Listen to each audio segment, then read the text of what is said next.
In this video, I want to explain how fire blocks are used around stairways and why they are used. Now, if you have a stairway that is built next to a wall, 2x4 wall, 2x6 wall, it's going to need some type of blocking to prevent airflow or fire from going through the walls. And I kind of just put this little pipe looking thing in here to give you an idea of how the air or a flame from the fire could actually burn through a layer of the drywall and go into the stairway on the other side here. Kind of give you an idea of, let's just say that the drywall on this other side of the wall here burns through. You have a fire burning, it burns through the drywall, then it will go through the cavity in the wall and up.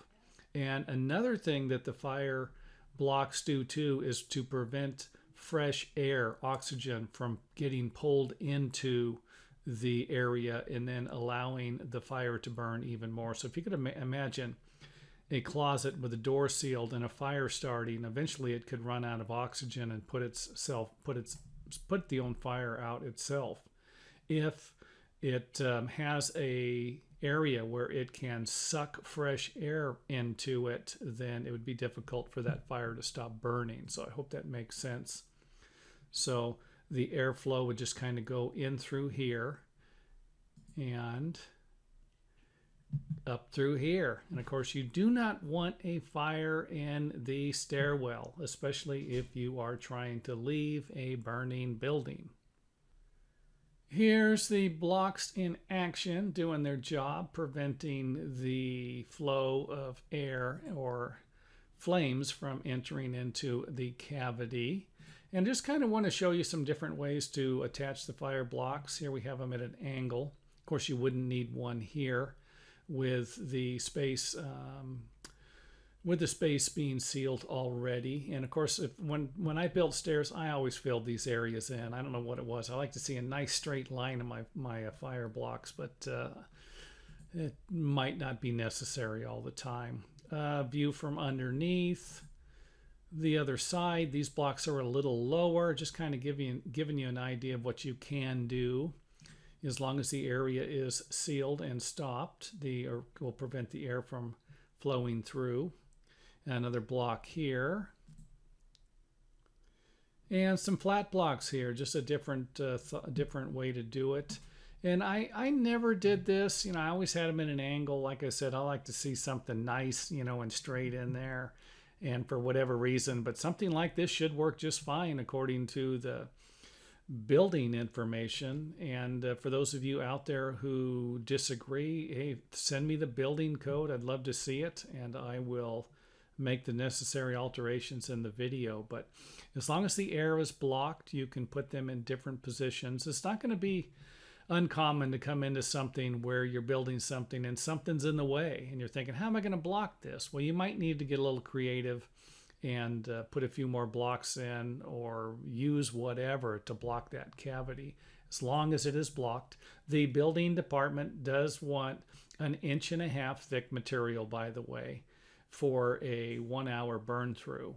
So you could always go bigger, but you couldn't block this area with a 1x. It would need to be a 2x material. So I wanted to give you, this is the most common method here for a landing. The blocks will be placed so that they can provide the finish guy with a little more nailing for their floor trim.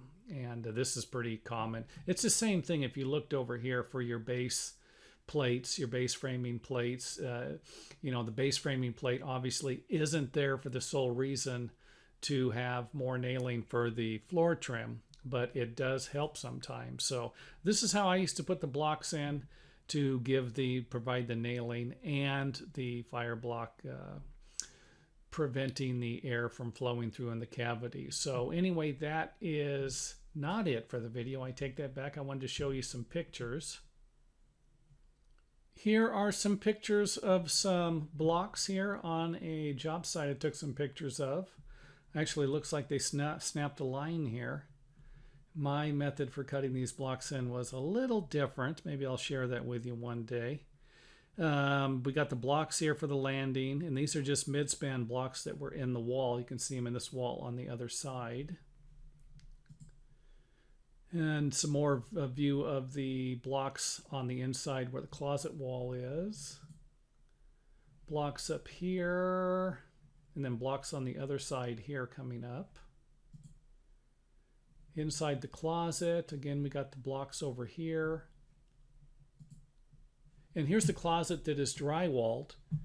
And I just wanted to give you an idea of this. You can see where if a fire was to somehow start in here and burn through the drywall, then it could get into the cavities I was talking about. And some building codes actually require, and I'm pretty sure it's a standard building code, that the area, the ceiling at least, used to have to be 5/8, but I'm almost positive nowadays the entire closet needs to be 5/8 drywall. It needs to be fire-rated drywall used on it. Here's the closet, of course. Stairway, this would have to be fire blocked. This would have to be fire blocked. The perimeter of this wall here would need to be fire blocked. And of course, we'd need fire blocks coming down the wall here in the closet. So anyway, I hope that makes sense and helps you out a little bit with your building project as always. And don't forget to watch more of the videos. And if you like the video, hit the old thumbs up button.